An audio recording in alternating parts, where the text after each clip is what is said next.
Radhe Radhe, good morning. कैसे हैं आप सभी। आरपीएससी की तरफ से असिस्टेंट प्रोफेसर एग्ज़ाम को लेके किसी तरीके का कोई नया अपडेट नहीं है। संभावना है कि जनवरी या फिर फरवरी में एग्ज़ाम हो, तो हमें तैयारी उसी हिसाब से करनी है। और जिस हिसाब से आप लोगों के इन दिनों पिछले 3-4 दिनों में कमेंट्स आ रहे हैं, मतलब ना के बराबर ही कमेंट्स आ रहे हैं और कोई ज़्यादा ख़ास रिस्पॉन्स मुझे लग नहीं रहा, तो ये देखते हुए ऐसा प्रतीत होता है कि आप लोग अपनी तैयारी में बहुत ढीले-ढाले हो गए हैं। आप अपनी तैयारी को लेके बहुत ज़्यादा फ़ोकस्ड नहीं हैं और शायद आप इसको लेके सीरियस भी नहीं हैं। फिर भी मैं आपको कहूँगी कि अगर आपका ये एम है असिस्टेंट प्रोफेसर वाला एग्ज़ाम, तो फिर अगर आप ढीले-ढाले हो गए हैं, ध्यान से पढ़ाई नहीं कर रहे हैं, तो मेरी आपको राय है कि कैसे भी करके शेड्यूल को फिर से बनाने की कोशिश करिए और बना लीजिए। इसी में हमारा यानी हम सबका फ़ायदा है। सुबह की एक स्लॉट की पढ़ाई करने के बाद, घर का सारा काम ख़त्म करने के बाद, बच्चे को और उसके पापा को स्कूल और कॉलेज भेजने के बाद मैं फिर से बैठ गई हूँ पढ़ने के लिए। आज हालांकि मुझे पढ़ने के लिए बैठने में 11 बज गए थे और सुबह-सुबह का तो मैं वीडियो ही शूट नहीं कर पाई थी, बट स्टिल नो प्रॉब्लम। सुबह-सुबह मैं अपना सब्जेक्ट कवर करती हूँ 2-3 घंटे जितना भी होता है। और आज मेरी कोशिश रहेगी कि लेट नाइट तक पढ़ने की, क्योंकि सुबह मुझे उठते-उठते कभी 5 बज जाते, कभी 5:30 और कभी 6। मीन्स वो जो उस समय जो तैयारी हो रही थी, जब एग्ज़ाम होने की पूरी संभावनाएँ अक्टूबर में थी, तो उस समय मैं उठ जाती थी। जैसे रात को अगर 3 बजे सोती थी, तो सुबह 7 बजे उठना ही पड़ता था, क्योंकि फिर घर का काम करना होता था और 9 साढ़े 9 इन लोगों को स्कूल कॉलेज भेजना होता था। या फिर अगर रात को मैं 12 बजे सो जाती थी, तो सुबह 4 या हाईएस्ट 4:30 में उठ पढ़ती थी।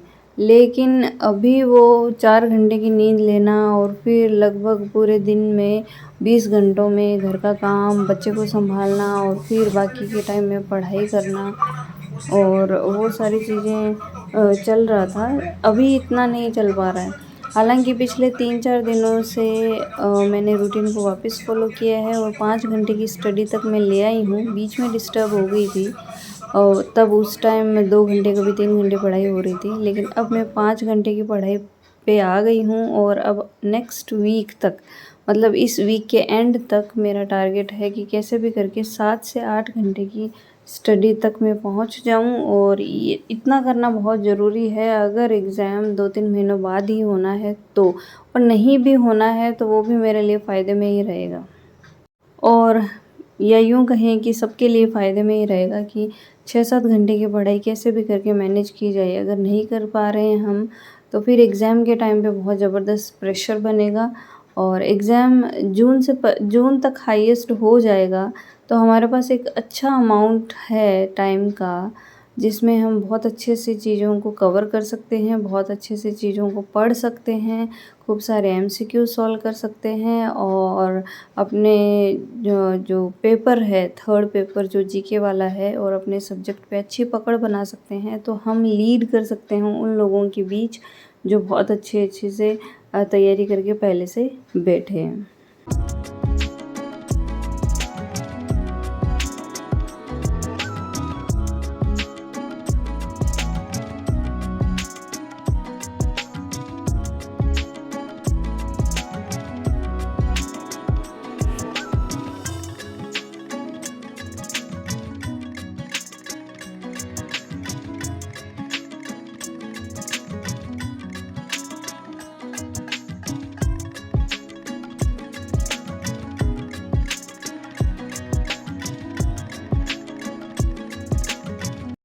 आज हम दोनों बहनें जाएंगी मार्केट।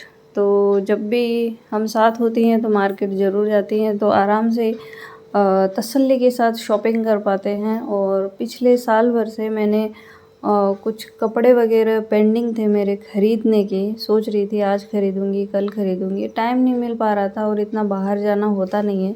तो पिछली दिवाली पे मैंने कपड़े ख़रीदे थे। इसके बाद में आज ही मैंने कपड़े ख़रीदने के लिए जाना है। तो उससे पहले मैं किचन का और सारा काम ख़त्म करके जाऊंगी जितना हो सकेगा। तो दाल उबालने के लिए मैंने चढ़ा दी है और इधर ये आने वाले हैं तो साथ में चाय भी बॉईल होने के लिए रख दी है और इधर दूध भी गर्म कर दिया है और बर्तन जितने भी थे वो सारे ख़त्म किए हैं। अब इन लोगों को चाय वगैरह पिलाऊंगी, थोड़ा सा नाश्ता वगैरह ये करेंगे और उसके बाद दाल भी उबाल के रख दी है मैंने और फिर आटा लगा के जाने का सोच रही थी, लेकिन क्योंकि आटा लगाने के बाद हम आएंगे 2-2.5 घंटे में, मार्केट में जाके वापस आने में लग जाएंगे, तो इतना लेट तक आटा लगा के रखना सही नहीं था। तो मैंने आटा लगा के नहीं रखा है, क्योंकि वैसे आयुर्वेदा के हिसाब से और हर तरीके से यही होता है कि आटा लगाइए और आधे घंटे के अंदर अंदर उसकी रोटी बना लीजिए, वरना वो आपको गैस एसिडिटी की कुछ ना कुछ समस्या ज़रूर देगा लॉन्ग टर्म में।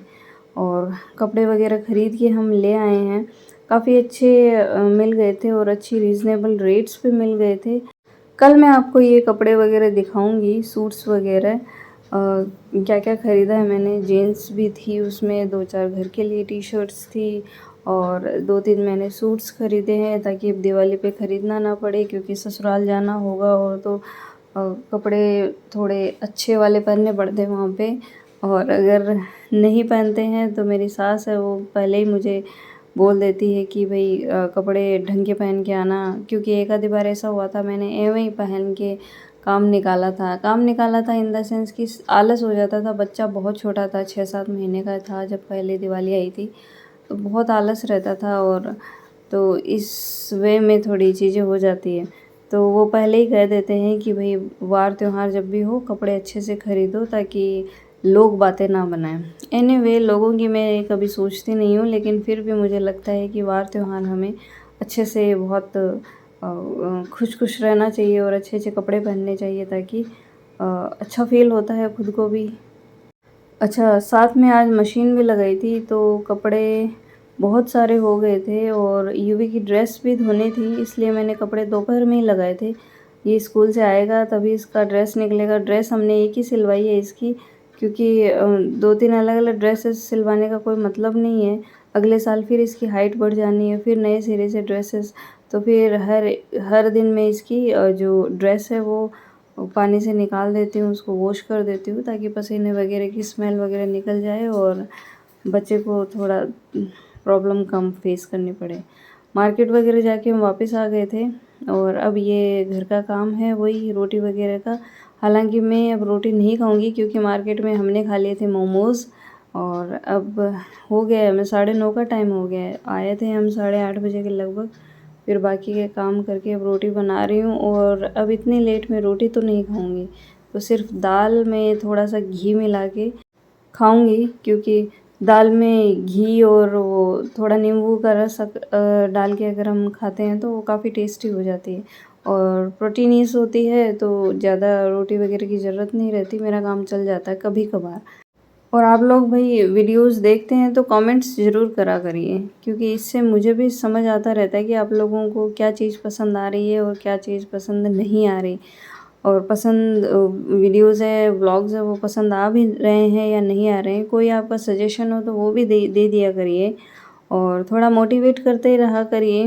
सारे काम निपटा के मैं आ गई हूँ बाहर। कल मुझे हेयर वॉश करने हैं तो मैं हेयर ऑयलिंग करूँगी और ये कच्चे दूध से मैं फेस को साफ़ कर रही हूँ, क्योंकि इससे अच्छा क्लिनज़र कुछ भी नहीं है और मैं तो बचपन से इसी को करती आ रही हूँ, तो फेस पे आपकी झुर्रियाँ वगैरह भी नहीं होती है और एज भी आपकी ज़्यादा नहीं दिखती है। हालांकि जब हम 50 साल के हो जाएंगे तो पता तो चलेगा ही कि हम 50 साल के हैं या नहीं है, लेकिन फिर भी एक स्किन है आपकी ड्राई नहीं रहती है। तो क्लिनज़र के तौर पे मैं हमेशा कच्चे दूध का यूज़ करती हूँ। थोड़ा सा लगा के रख दो आप इसको और फिर नहाते टाइम वॉश कर लो, स्किन काफ़ी अच्छी हो जाती है, मेरा ये मानना है।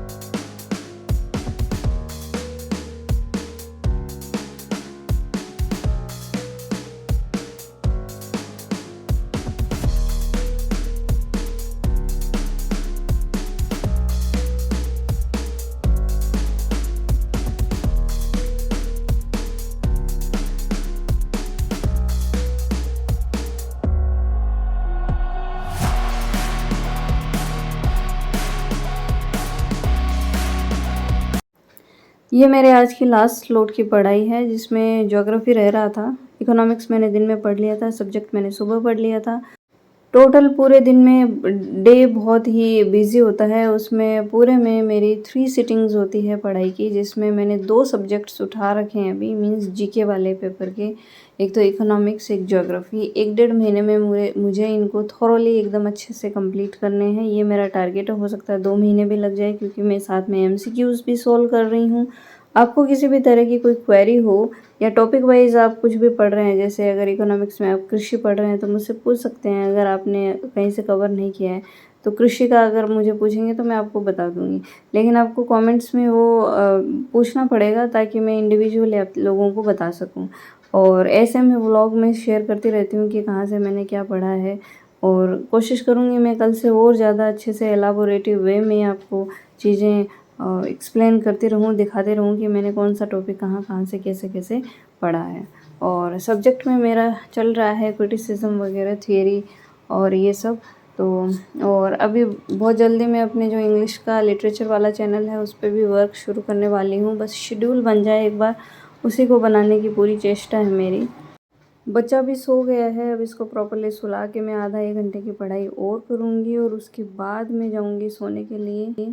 अच्छा, सोने से पहले आधा घंटा मेरे एडिटिंग वगैरह में लगता है मुझे, और उसके बाद मैं सोने के लिए जाऊँगी। लगभग 1 डेढ़ बजे तक का टारगेट है मेरा पढ़ने का, ताकि मैं 5 घंटे अच्छे से कवर कर सकूँ अपनी पढ़ाई को। और इन 5 घंटों से अब मुझे आना है धीरे-धीरे 7 घंटों पे। तो चलिए मिलती हूँ मैं आपको नेक्स्ट व्लॉग में, नेक्स्ट वीडियो में कुछ अच्छी बातों के साथ। और प्लीज़ कमेंट्स किया करिए ताकि मुझे भी समझ आता रहे कि आप लोगों को क्या चीज़ पसंद आ रही है, क्या चीज़ पसंद नहीं आ रही है। कोई सजेशंस हो तो वो भी दिया करिए। और आपको आपकी कोई और नई रिक्वायरमेंट हो ब्लॉग से रिलेटेड तो भी बताया करिए, ताकि मुझे क्या होता है, देखिए एकदम से बिज़ी शेड्यूल में से मैं एक मदर भी हूँ, एक वाइफ़ भी हूँ, घर भी सँभालना है, पढ़ाई भी सँभालना है। तो इन सब के बीच में थोड़ा-सा एक मोटिवेशन के तौर पे मैंने ये शुरुआत की है।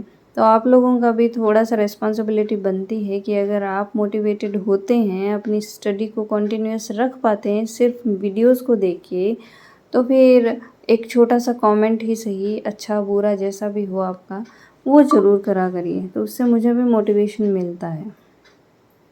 मिलती हूँ मैं नेक्स्ट व्लॉग में। टिल देन जय श्री राम, राधे राधे, बाय।